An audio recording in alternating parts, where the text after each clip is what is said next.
Hello everyone, welcome back to another vlog. Mayam puna magputaram nakchari. Ngasi adum like khuramba loirakpadagi video se adum hore aduga ai chak thongbaga changdri da like khuram loiraga mama se yenam kana tawna yenam mathong sonbagi leire. Sigai dum hore video se yengina se Manipuri jenam se tilau se maron soi kare Mama yenam tawri duna ina yenam aina haido khare yenam je mama kana tawri makhong se hando sembiri makhong hando sembiri simbi khoti tawde di poche de chaw thaye na sem khare se romina oi gi kano si su tawram bagi ni se ngarang leiram da bani sumaina se su tawram ni mama na se romina oi gi lei do sim tangai hore teng ai di mama nan langare Asi so papa hai da. Kai gi? Jongolo ya da. Mungsong ole na. Amma tuk tha na lai do. Kai gi? Oh. Manda nu sa se kai no ni. Oi ma ure.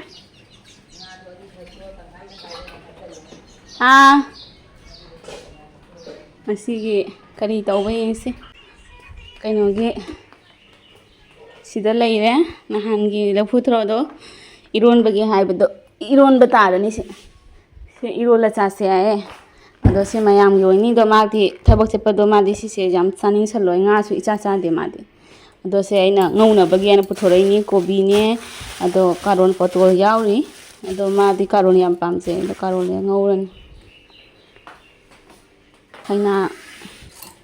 Haina oina phutlane magise haina oina phutlaga haina na te se sauguri ni mama na he ami se sauguri mana se phutlani nga yai ba thaaga aduga tilhauga tawraga semaga se tawrage mo thekpa hapkani se tawrage ngauba ma tawraga mayam gine la phuthoro nga ama tawraga mathel ngauba kari kara tawrage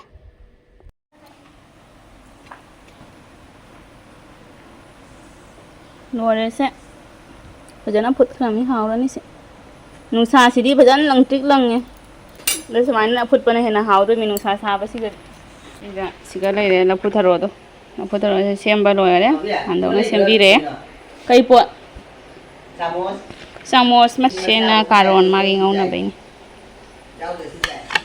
kai yaw de sujai pela phuthro se kamba loyare aduga mosori ga la phuthro ga iron ge tarom mine ba Jang se cawain tamamdre se sugar na re papa na hana sugar le nusa saman de na nusa je sumang di lore langtrik langnya ba pura saba ma hakman ni na papa na kangsoi chaga da ban min ne ba haina na ta sauguri aduna nga sai sauguri kha phutpa du di chara da mayam gi phara roi do amuka mu phutlani sauguri na ta haina phutlani amuka dasina kangau to bai ni chana na phutpaga Chana so kamba loire chana ga de kobi ga phutlani de complexing mepi oina tawbra kaino khangdi complex lo thok sida kaino mana masu loi samjan na ngauba ga sakthi bina loiran sidan tare ngasing jang se kangsoi oin taw dore haina ga sauguri ga mix oi khare asi hinjang se sida oi tare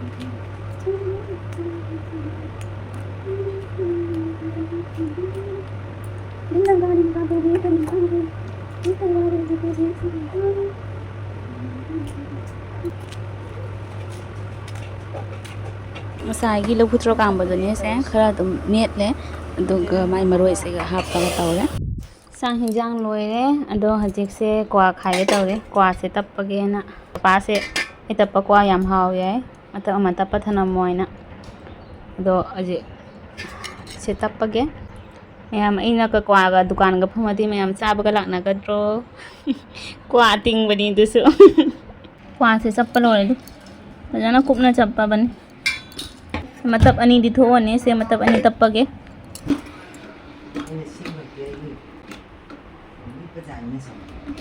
chắc chắn फजरे ममादा या मणिपुरगीदो नत्रा कइनने ममाने फजैने सब चाइने या मख्वांगदी फजै फजै मख्वांगसु जाम चोंदे ममागी से सब चाइ giao ra là mini जाय जाय अहाउबो को आसु लैरे से काखलु काखलु हई हई काखलु काखलु थांगलु थांगलु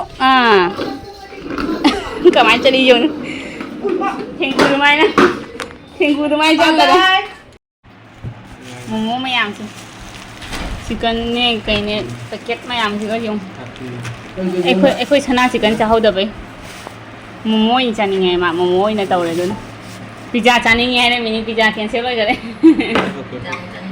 पिज्जा चानिङ छलक्तरे आइ दुना मोमो मु चानिङे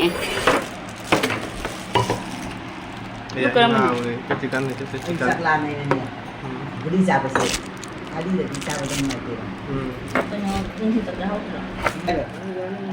ngoài ra cầm đà có là cái phi thang thì tôi là thì là không mama yang mana joro joro tare ni ma'am se lo de momo cha tha dore khoi nap sanna khare loi na rang da sujin lap pagi ne người bà nó chân nằm ra cái sinh một tuần đây sinh và chân nằm nằm liều chanam manam se mama na hina da mỗi ngày tàu đi lại nhưng mà mấy anh chỉ có chút ít lấy mày nhớ mày khi mà tâm quy mà chúng ta mua thì chân không có chân ấy chân đều rồi mày em hầu cái gì ai ba de hi jam le oin thong bi ngai và đây yang badan nó tăng pun ga ternyata hay bana badan tăng pun ternyata orang pay na cepet kalau pay dari ini maupun kalau cepet lah cái đau rồi ba pay ini Đây là chicken thong nhé. Để khắp đi thằng gần. Alu sử dụng này alu sẽ hana fry tổ thủy này alu sẽ tao bữa sáng nay nghe là drama sắp xếp phải hào đâu mà. Cho nên mà pum chưa giàu đi mà nung đầy áo rồi thắc tuần này chứ. Tí lúc mà pum thắc tuần rồi. tí lúc một hồi ada tí lúc mà Tí lúc mà pum giảm thum ta đi nhang đồ. Đi xích hơi thì nó cầm tầm tháo rồi bà. Hấp rồi. Rồi đi xích chị à bà đúng không? Thế mà nè, lấy bụng mana. Nah nuti desu lebu mana haponnya lo jadi mana? Sigana gano lay deh. Kami simbi morotek pa siya asa apa morotek pa neko. Kaya ipam gi mama papa. Paling pantau na ulo di lola ni morok mayam siya ubada. Kita lay deh. Sing sahan bay di. Jang mahiham na ba? Kasi lokal thong dari ngasi se. Khơi liệt tí ổi đấy, xin đợt xa mà rồi tôi lấy đấy sự cả, xem mà cái sự mà tôi mình đi chơi mình đạp sang rình,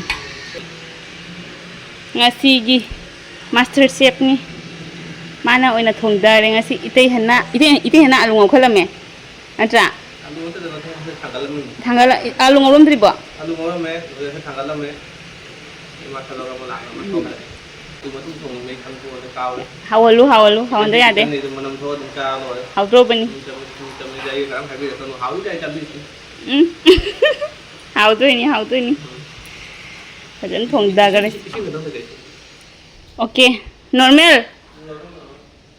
Mayam ngasigi hinjang su pungloi loi re dinner gi aduga khoi sana di cha da banina magi di khoi momo chaninga na momo ina pizza re ado smaina dum tau khare aduga birthday gi ama pan da chat pa khot pa kaim ta tau dre handak se special kaim leite aduga hinjang su yam hau khare ngasi se adum chutney ga tawraga khoi dum chare dinner party loi khare aduga sina khoi mathak ta gi view se pajabana se isin tarai ba nundang da khoi kakhalam da da u banya ba Fajaman dana ina se view se lotion mani snowfall do mai taw ya ba yam phajai do mayam puna matang sidang se video se lo sinjerage next video damo yang na phangna se mayam bye bye and good night.